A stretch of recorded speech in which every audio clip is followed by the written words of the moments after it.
Good afternoon. Tom Davis here with a quick rant for you. I would like to begin our discussion with a question, notably that posed on the photomicrograph or on the PowerPoint slide in front of you. What do the two entities pictured in these photomicrographs have in common?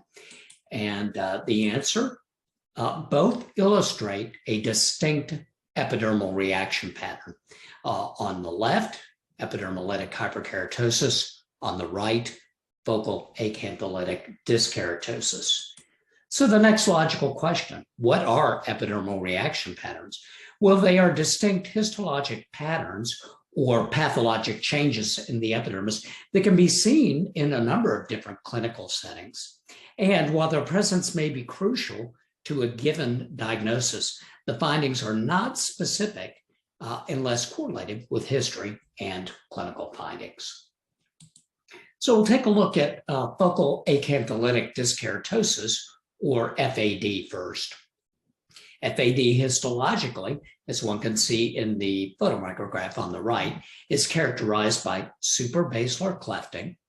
And above the suprabasilar clefts, at all levels of the epidermis, one can see acantholytic cells, which are also dyskeratotic or undergoing premature keratinization. So what are some of the clinical settings in which one can see this epidermal reaction pattern of FAD? Well, the presence is certainly requisite for the diagnosis of Derier's disease, be it generalized or segmental, and also for Grover's disease. Likewise, FAD is requisite for the diagnosis of a warty dyskeratoma, which is really nothing more than a dilated cyst, follicle, or ductal structure in which there's extensive acantholytic dyskeratosis.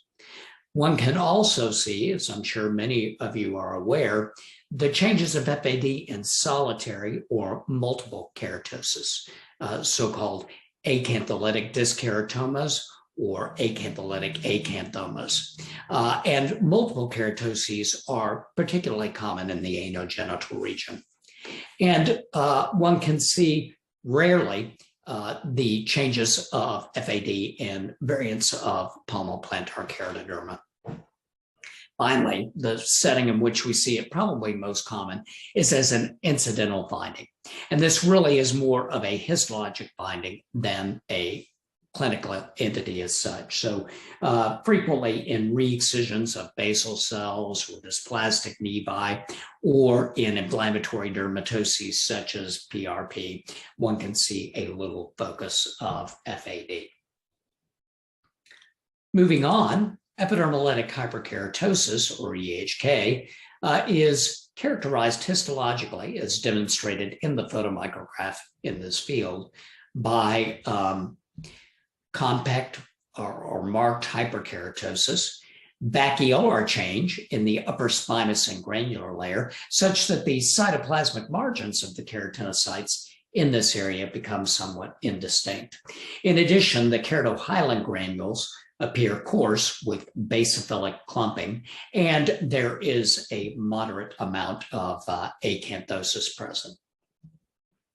Well, what are some of the clinical settings in which one can see EHK or epidermolytic hyperkeratosis?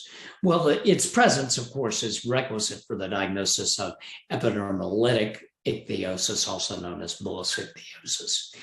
It can also be seen in a variant of an epidermal nevus, ichthyosis hystrix.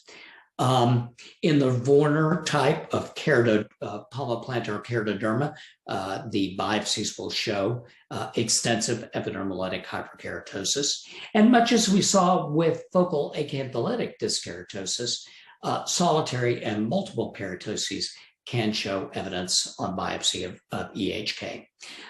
Rarely, much as one can see FAD in a cyst, or warty dyskeratoma, one will see a warty dyskeratoma-like structure that shows the changes of EHK rather than FAD.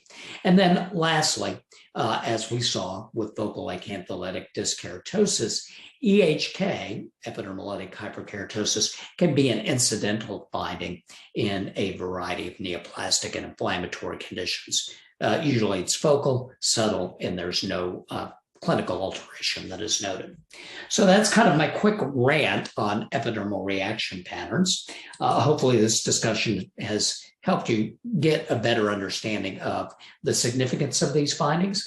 And as always, if you have any questions, please feel free to send them to education@sagesdx.com, or you can email me directly at tdavis@sagesdx.com, sagesdx.com, or I've given you my cell phone number here. Please feel free to call or text me.